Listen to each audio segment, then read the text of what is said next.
actually come before you again once again today by viewer request from an email that was sent to me asking me about my personal opinions and everything about the 2012 presidential election. I didn't really want to do a video like this because, again, a lot of opinions has already been actually stated clearly here on YouTube regarding various people who, use YouTube to post videos. So I really did not want to really do really much in the way as far as my personal take on the election. I mean, my personal philosophy is that, okay, I went out, I voted, and and pretty much I would think that would be the end of it. But again, I'm not the one to turn down a viewer request, so pretty much I'm going to go ahead and actually give my take on the just a brief, my take on the election and everything like that. But I'm not only going to stop there, but I'm actually going to go back and actually do, I guess, a bit of a, history lesson, I guess you can say, I don't know, regarding the significance of the presidential election for the most part, and pretty much how it pretty much differed, and how things were being ran today. Pretty much do a brief comparison comparative between certain presidents to give a clear picture as to who I really think should have won the election as opposed to the choices that was given to us when we went out there to actually vote on in November. Again, so what I'm going to do at this point in time is that I'm going to just again give my brief, analysis according to me. You don't have to, believe me what I say. This is just my take on the situation, and just leave it at that. But going, pretty much the voting process within itself is very important because again, it signifies that we have a choice on who we want to lead us, regarding a certain time period in history. A lot of Americans went out and voted, and the thing about it is that the most significant part about this election as opposed to other elections, again, is pretty much the amount of, I guess, enthusiasm, the need to get out and get every vote to make sure that it counts, and of course every election comes with its own little issues regarding, scandals where certain people's votes didn't count. They were, intentionally thrown out. People given misinformation that try to intentionally mislead them on how they are to vote. Machines breaking down, that sort of thing. I mean, we hear about that on almost every election. But what I think the most unique part about this election is the fact that you had, a lot of people. America was pretty much divided. And for the most part, I say that because again, it never seems to amaze me pretty much at what, how people view our leaders as to the reason whether or not we think that a certain person should actually hold office.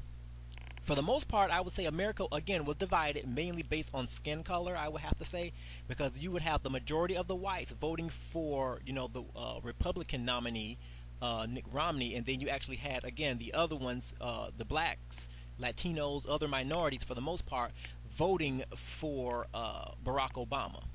And pretty much I think, in my opinion, that I really honestly, I went out and did my thing. I voted, and again, it's the typical thing. There was no difference in how I voted, but I voted based on pretty much the options that were available to me. Of course, there were certain people that I know I wouldn't vote for. I'll go ahead and tell you that right now. But I think that the person who I think that really should have actually won the election, of course, by laws and standards like this, it wouldn't be possible. But I'm going to go ahead and go in depth with this to let you know the person who I really think should have actually won the election. Okay?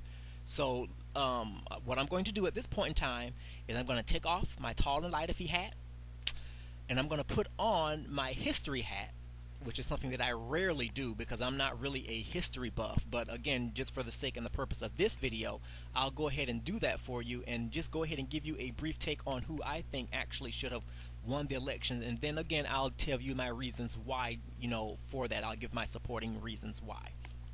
Okay?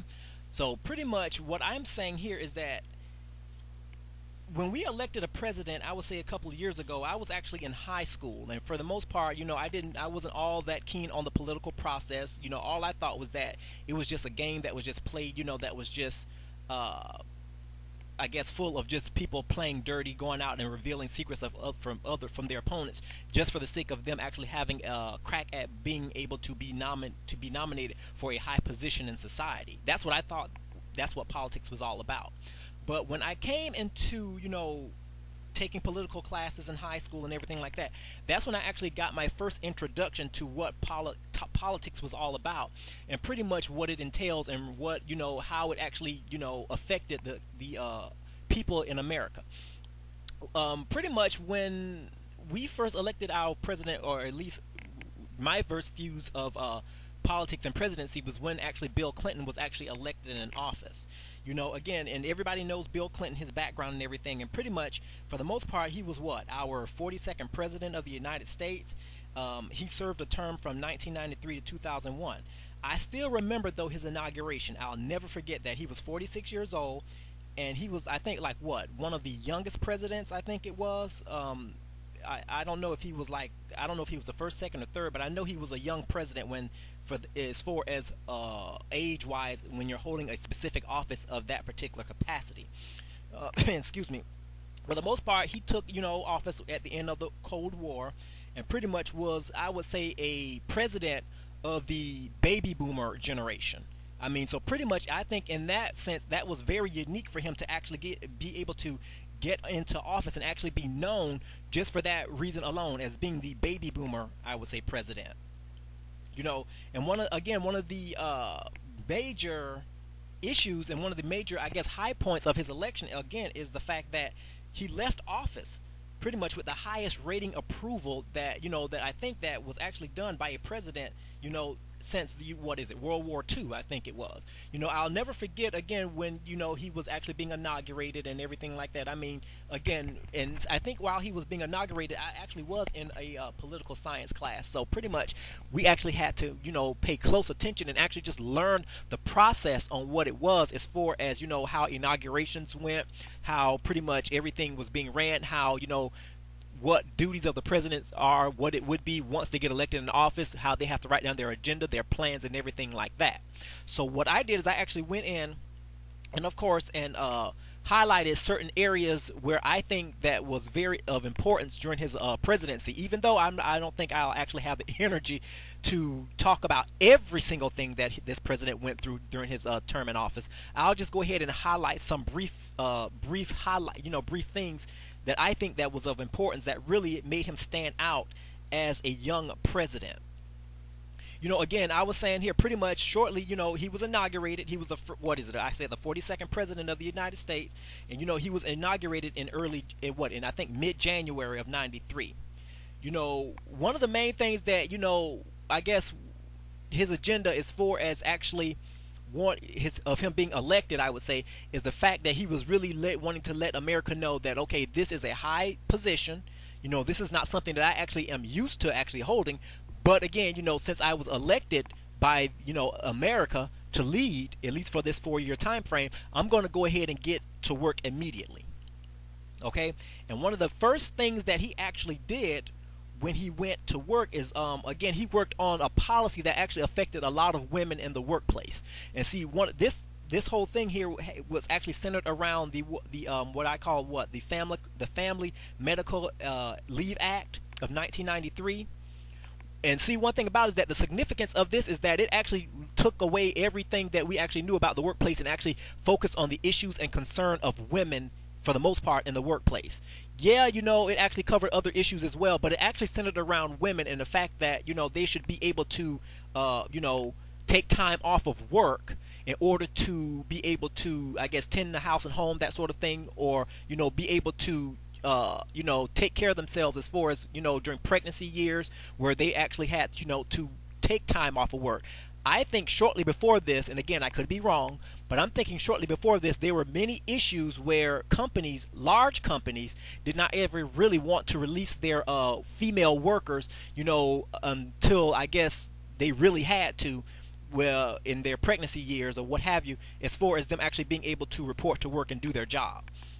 So with the president actually outlining this and actually, making it or signing it into law, that companies have to actually allow, female employees to take unpaid leave for emergency pregnancy or other serious issues. I think that was actually a great thing that he actually did, and a great first step in what he did when he first actually got into the seat of presidency. Because again, it was a big thing, again with this. It was a popular thing. I mean, women, they get pregnant.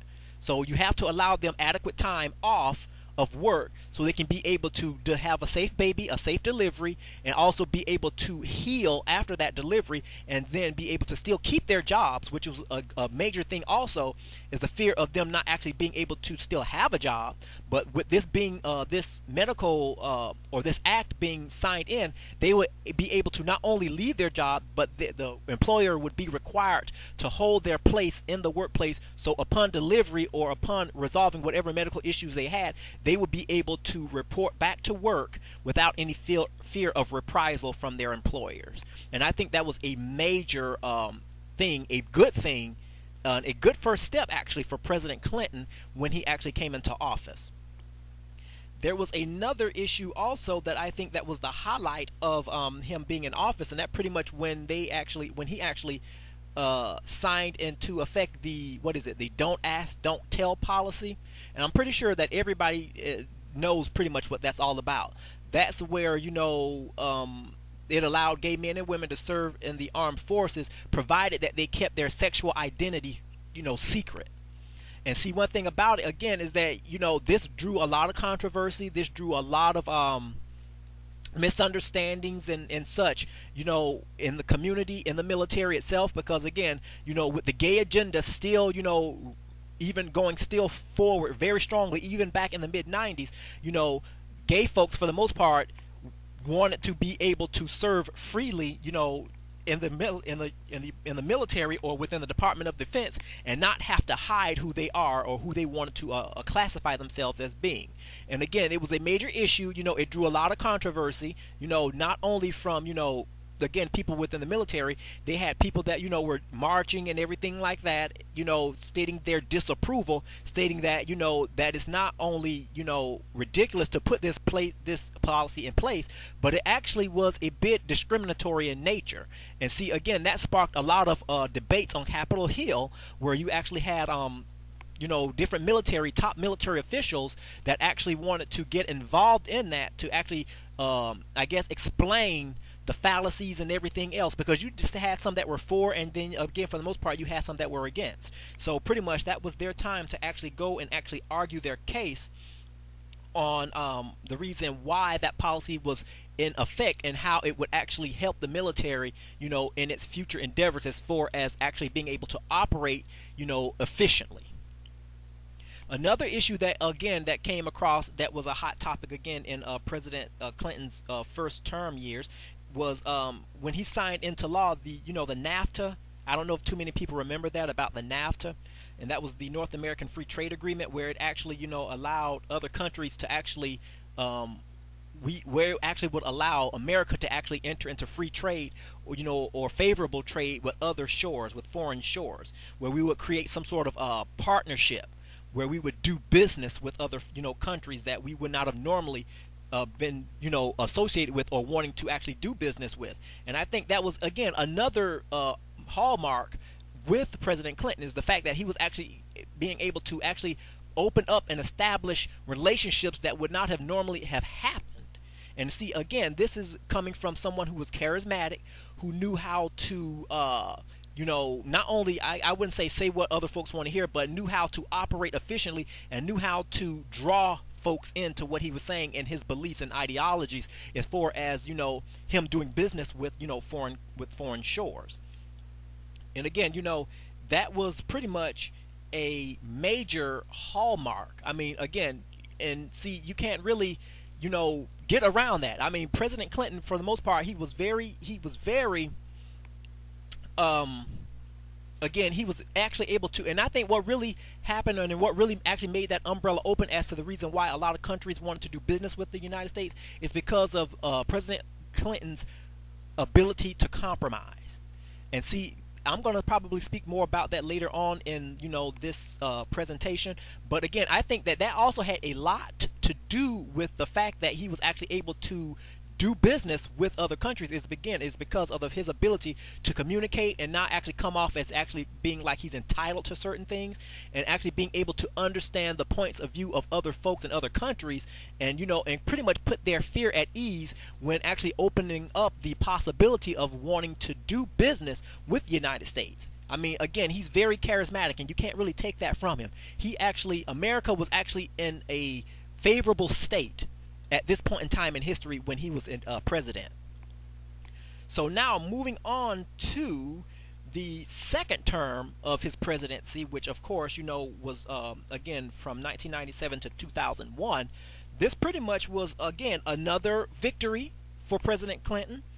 I mean, again, in 1996, in that presidential election when we all were going, doing the same thing, going to the polls and everything like this. And mind you, I was still new to this. I really did not understand, again, I had a grasp of what the political process was all about, but I still was not really understanding, the in-depthness of what it meant to be re-elected again. Because again, I did not have any interest in politics, again, during his term. But again, to have the same person be elected again, to be asked to fulfill this same 4-year time period again, that was actually major history and a major milestone. Because again, if I remember, he was reelected, and I think what it was, he received like around 50% of the popular vote over the Republican front runner, who was I think Bob Dole, and I think he received like around 39 or something percent of the popular vote. And then you had that other fella, the one with the big ears, what is his name, Ross Perot, that I think got around 9% of the popular vote. And see the better part and the beautiful part about this is the fact that President Clinton, he was the first Democratic incumbent since Lyndon Johnson to be elected to a second term, and he was also the first president, or I should say the first Democrat since Franklin Roosevelt to be elected more than once. So again, this fella here, I mean, he's still pretty much young. He's breaking barriers. I mean, he's like making history because of the fact that he knows what he was doing. This fella knew how to get in and make things run. See, in my opinion, his first presidency actually was where we was actually being able to, or where America was actually being able to understand what his agendas were. He didn't, I mean, and again, he did that by going immediately to work and getting, things done. And see, that's pretty much where I would say where America was starting to really learn about what he was all about and seeing what he can do. Now, see, the second part of his election, again, this is actually where it gets a bit interesting, where a lot of things actually happen, pretty much, and some of it was, informational. A lot of it, was just something that, that happened. I mean, we're human. I mean, but again, I think, again, his second election, his second term in office actually defined, for the most part, what he was all about, and pretty much let America know that even though, I make mistakes or whatever the case may be, I still actually was able to put everything aside and still run the country and still come out on top. I think that was pretty much what I learned from him. But again, I'm going to go ahead and again give a brief outline for different things that I think that was actually a hit, or actually that deserved special attention during his second term in office. I'm sorry. So again, here we go. Not shortly after his term in office for his second time is running the country, there was an initiative, I should say, to provide coverage for children, and I think that President Clinton actually had some help from not only people within his own party, but he actually had help with folks from the Republican Party, and they teamed up with his wife, which is Miss Rodham Clinton, and her staff in 1997, and actually had success in passing an initiative called the State Children's Health Insurance Program.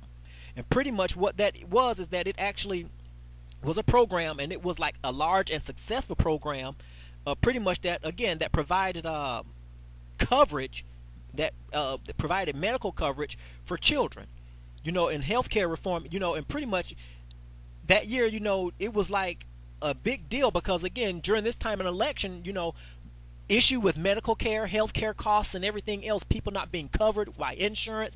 I mean, all of these type of things, even though it wasn't nothing new, it was still a big hot topic and a big issue back then too, because again, for the most part, if you didn't have a job, pretty much like it is now for the most part, you didn't have coverage, and that issue extended all the way down to the children as well.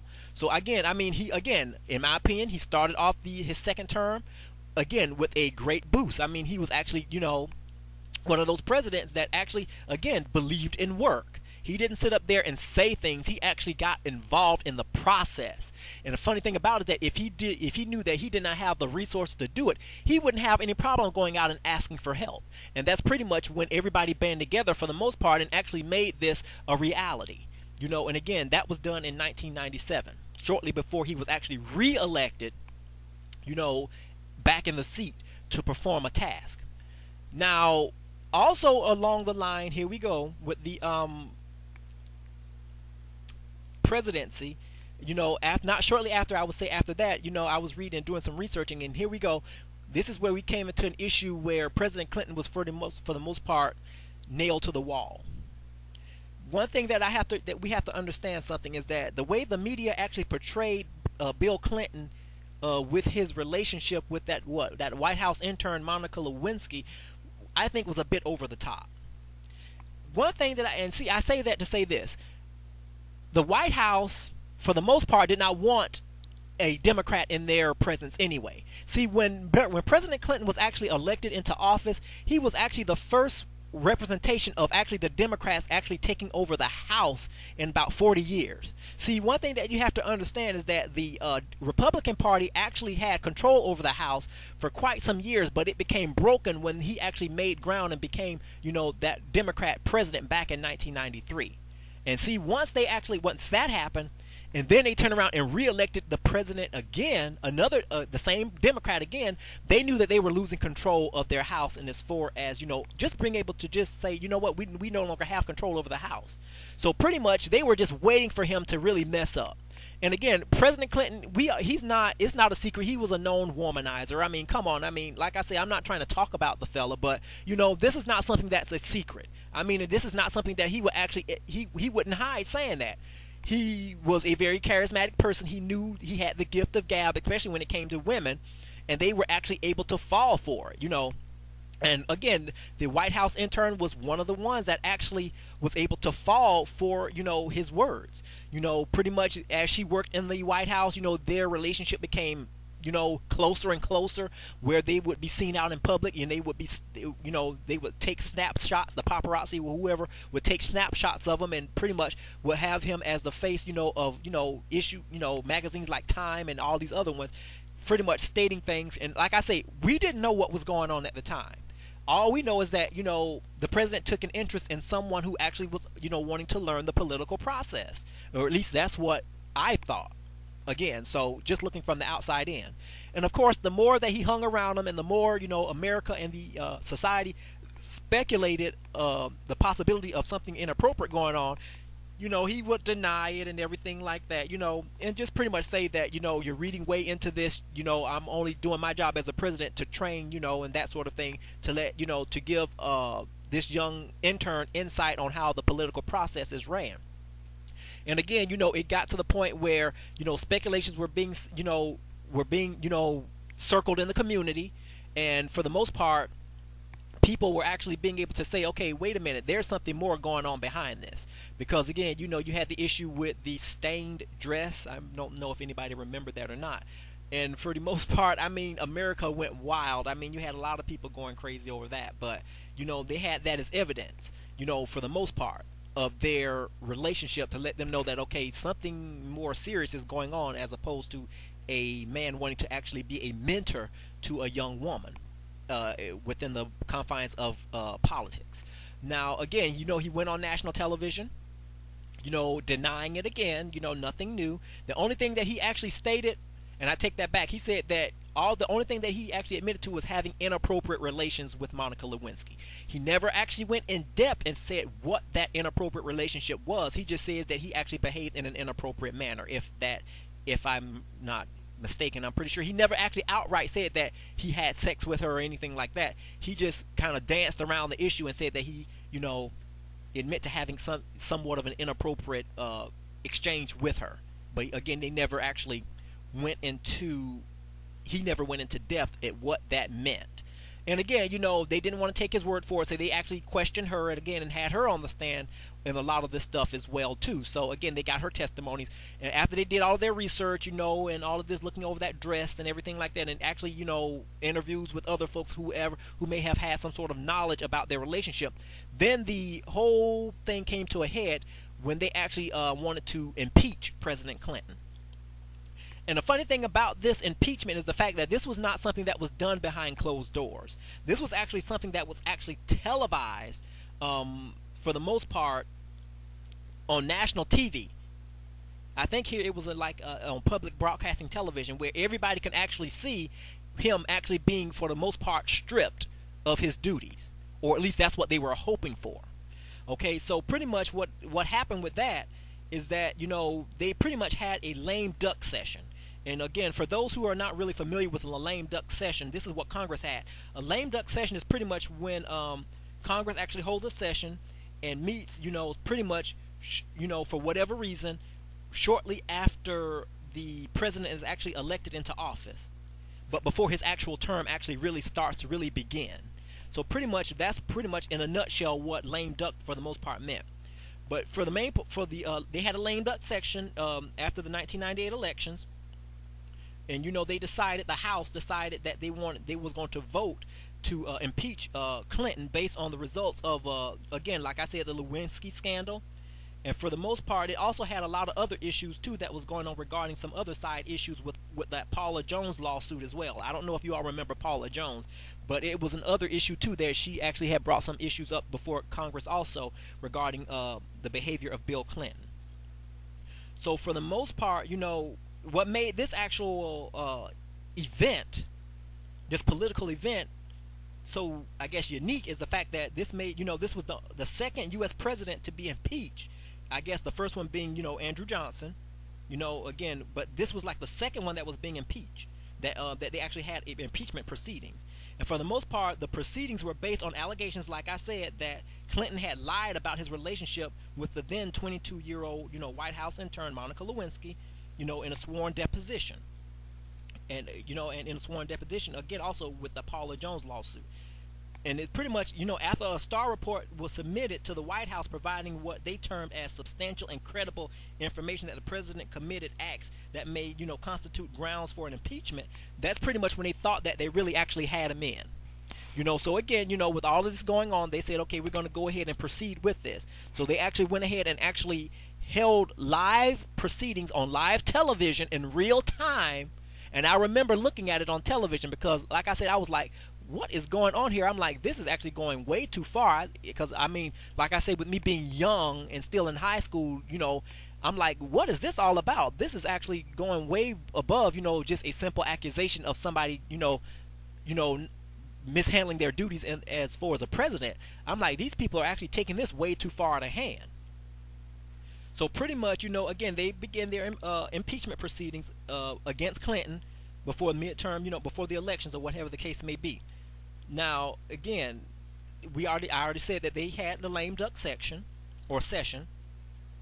But see, one of the main parts and the beautiful part about it, again, was the fact that they still, even after all of these proceedings actually went ahead, it says here that White House, Judiciary Committee here is in a straight party line vote. There was a lively debate, like I told you, on the House floor. It says here, and it was based pretty much on 2 charges passed in the House, largely with Republican support, but with a handful of Democratic votes as well. So pretty much they had, for the most part, both parties actually, most of them actually being the Republicans voting to impeach him, but they also had some Democrats in there as well, throwing in their 2 cents, wanting him to be, removed from office as well. And pretty much for the most part, they wanted to actually have him brought up on charges for the fact of actually of perjury, because it says here that the perjury charge arose from Clinton's testimony about his relationship with Monica Lewinsky during the sexual harassment lawsuit that was brought before them. And there was another one where, again, the Paula Jones, where they were saying that she had some accusations against him as well. And it says the obstruction charge was based on his actions during a subsequent investigation of that testimony. So again, there were 2 separate incidences, but that they wanted to address, but they were actually going to combine them all into that one session. the Paula Jones, and then the Monica Lewinsky. The beautiful part about this is that the Senate, I'm sorry, I can't even talk. The Senate finished a 21-day trial on February 12, 1999 with the vote 55 not guilty and 45 being guilty on both counts, falling short of the constitutional two-thirds majority requirement to convict and remove someone from that level of office. So even with all of that being done, he still came out on top. Not to sit there and say that what he did was right, but again, he let the process go on as it is. Again, yeah, he may have lied, and I mean, again, he is not the first president to actually have a relationship with folks, but the only issue about it is that when they were found out, it wasn't widely broadcast. See, they wanted to actually put Clinton on there and actually make him as an example and shame him because they knew that this man knew how to run the country. The only thing is that he just got caught with his hands in the cookie jar, so for the most part, doing some things with women that was inappropriate. But again, they wanted to make an embarrassment and make an example out of him, letting him know, okay, look, you all wanted this man and president to run your country. I'm going to show you what I'm going to do with your president. But it didn't work because, again, he still came out on top, and for the most part, again, the votes were 55 to 45. So pretty much, there was nothing that they could do. So for the most part, after all of that mess was over with, it was back to business as normal. And again, I think shortly after that, there was a lot of issues going on that actually needed his attention as far as military matters.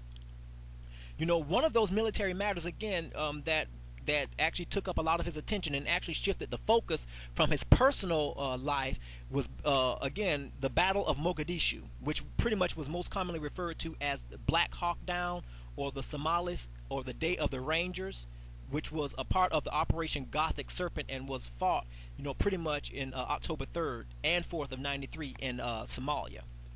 And that was a battle that was between, for the most part, between the United States and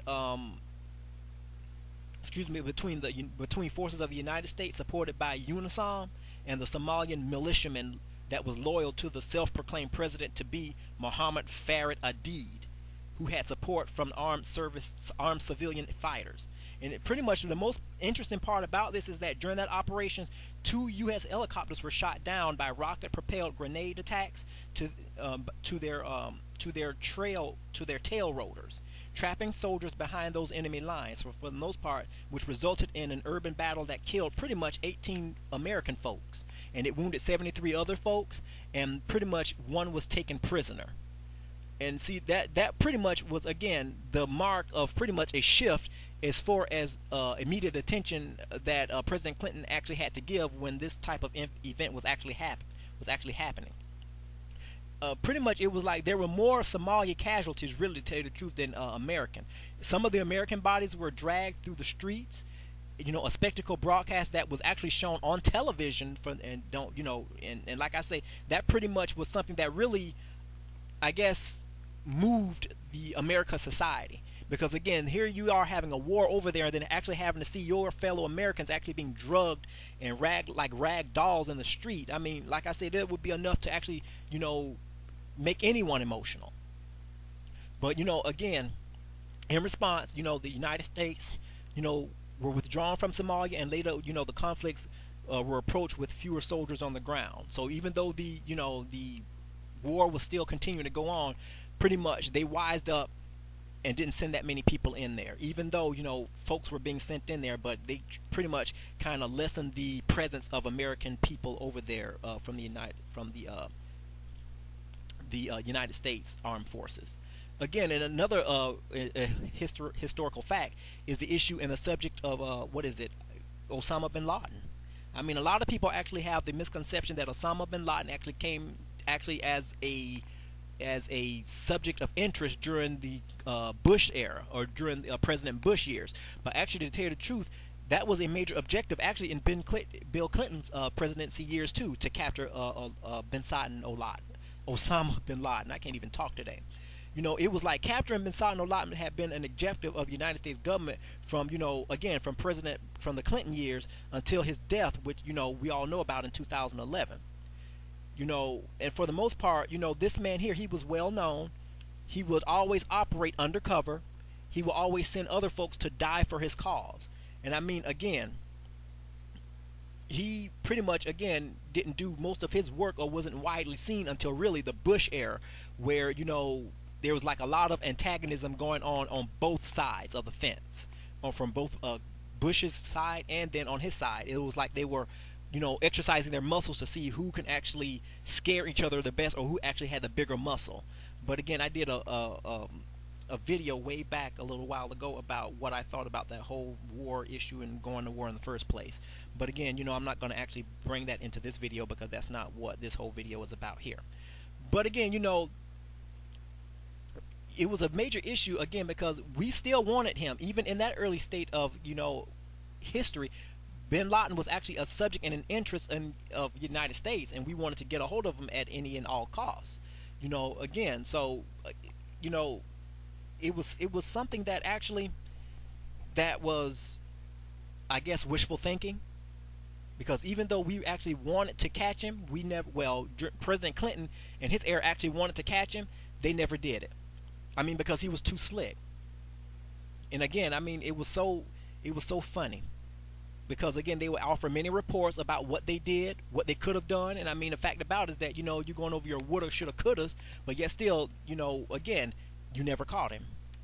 But that's okay, because again, this is when America, or at least I think in my era, that's when we actually, America, start to really know or try to learn about what Osama bin Laden was all about, and what his true allegiance was, what his cause was.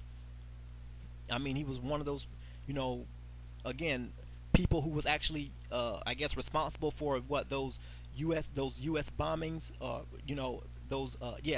the bombings in Kenya. I remember the ship, those ships that actually was bombed. I remember, what is it, USS Cole? I don't think that was during President Clinton years, but that was during the Bush era. But anyway, they actually had a 911 commission that found that although, former Sudanese officials claimed that Sudan offered to expel bin Laden to the United States, they did not have any supporting evidence, to support the Sudanese claim. So, like I said, in 1998, 2 years after the warning, the Clinton administration had ordered several military missions to capture and kill bin Laden that failed. So again, here we go. Even though they were ordered to do that, push come to shove, they didn't catch him. Why? Because he was just too slick. One thing that actually what actually prolonged Osama bin Laden's terror, I should say, is the resources that he actually had available to him. Again, it's not different than the way things are being ran now. Anytime that the United States wants to get something done, they always broadcast their information on television. And see, one thing about it is that Osama bin Laden, in my opinion, he stayed glued to the television, so he will know and anticipate the actions, so he'll know how to reciprocate and know how to go in on the weaknesses of America. So I think really, again, he was very smart, and used those resources that he had, media being the one of them, to actually outsmart America all this time until they actually captured him in 2011. Again, another issue that was actually of major importance as far as from the military side of the house was the issue regarding ethnic cleansing.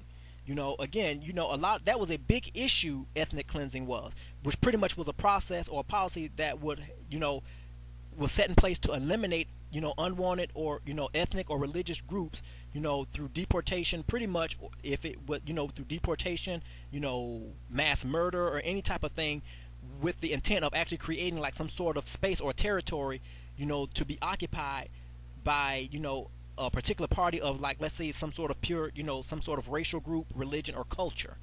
So again, that was a major issue, again, going on as far as from the military side of the house. So again, Clinton was actually, he had a lot on his plate to fill. A lot of his stuff on his plate to fill with, again, military matters. And I'm pretty sure that was kind of welcome in a sense, so it would actually take a focus off his personal matters and actually put it more on his duties as president. Now, with all of this going on, for the most part, this president still actually remained popular. I mean, again, there was nothing that you can do to actually, keep this man down. It was like he was just born to succeed. He was a born leader. Like I say, and he was just, that sort of person. I mean, yeah, he faces adversity and pretty much like everything else, and his challenges dealing with, folks who didn't really think that he should be in office, but he handled it with grace. Clinton remained popular with the public throughout, his both of his terms as president. He ended his presidential career with what, a 65 or something like that approval rating, which is the highest end of term approval rating of any president since Dwight Eisenhower. And also to caveat on that, the Clinton administration signed over what, 270 trade liberation pacts with other countries during his reign in office. And again, in October 2000, Clinton, he had signed into law, the U.S.-China Relations Act. I don't know if anybody remember that, which granted permanent normal trade relations, trade status to the People's Republic of China. I mean, this fella there, he actually opened up ports of call. He opened up opportunities, jobs and everything else with countries who really did not really want to have anything to do with us. That's all the power of what he actually, this man here, he learned as he went in president, but one thing about it is that as he learned, he was actually able to work and put into practice what he was learning. And see, that's what really is a mark to me of a true president. And again, one of the major things about it, you just gotta love this man, is that he also oversaw the boom of the U.S. economy. And like I say, during his presidency, is like the United States had a projected federal budget surplus for the first time since 1969. We were doing very well. We had a surplus. Like I say, it was just like you were just proud to be an American. I'm still proud to be an American now, don't get me wrong, but it was just the fact that you actually had a president in the office overseeing and actually really wanting to be a part of each and every person that he was actually, in charge of representing, and he did it quite well.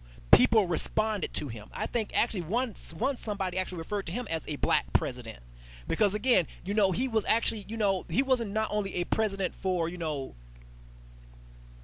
the economy. Again, he was a president of all people. But see, again, his concern was mainly going in and actually, trying to actually maintain the status and actually being able to look out for all folks. Yeah, the rich actually was able to do their own, and they actually wanted to establish their own agendas as well. Even though President Clinton was president, President Clinton, he pretty much shunned all of that away and went to the people who America did not even want to be bothered with.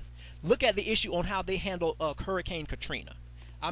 This fella, actually, even though he was not actually he was not the president at that time, this fella went to New Orleans in those hard-hit areas where Katrina actually just done her worst, and went in and connected with the people.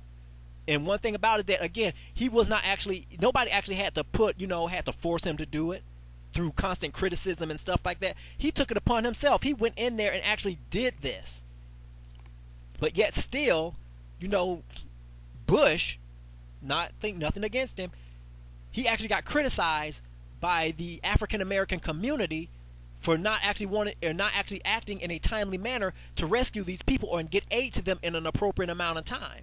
It was like he was being placed on a carpet, and once his foot was on the ground and he was actually being held accountable for his actions, that's when he actually wanted to get up and actually made like he actually cared about the people of the United States, as for mainly those who were ravaged by Hurricane Katrina.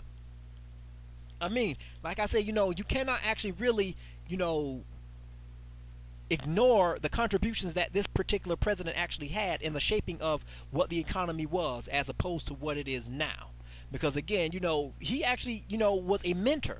And see, one thing about it again is that, and again, a leader, a mentor, and he was well liked, not only here in the United States, but even over there in Europe. They loved him. He was just an all-around, a good old American guy, both in office and out, or as an everyday citizen. He also, again, even provided the framework to your old boy Barack Obama today. In my honest opinion, I don't think that Obama would actually be where he is today without President Bill Clinton. Because again, President Bill Clinton took it upon himself to mentor this fella. And again, and it was more apparent with that when they had that 2012, Democratic convention. Like I say, after Romney did his part, he went in on goodness gracious, please forgive me. He went in on Obama, where it was actually where the election was neck and neck. But see, when Bill Clinton went in there and actually laid down some clear, concise, common sense reasonings and rationale as opposed to what, needs to be done and why the situation and why the economy is the way it is now and what Obama represents and what he is trying to do, I don't think that Obama would have actually won that election without him. I'm sorry. President Clinton is the reason why Obama is actually able to stand forth and shine bright as he is right now. And I'm pretty sure that even though we may not know it now, President Obama probably go and consults with him more about things now. And it's just that fact that they don't televise it on television. I'm pretty sure he has this man's number on speed dial. It wouldn't surprise me, like I say, but the fact about it is that we have to really give credit where credit is due. Not to say that, not to give honor to the president who's in the seat now, but to really give the reason why I think, in my opinion, President Clinton should actually have been really re-elected as a president. So pretty much to answer my question as opposed to who I really think should have won the president, my answer is loud and clear, President Bill Clinton. There you have it, people. You all have a nice day. Thank you so much.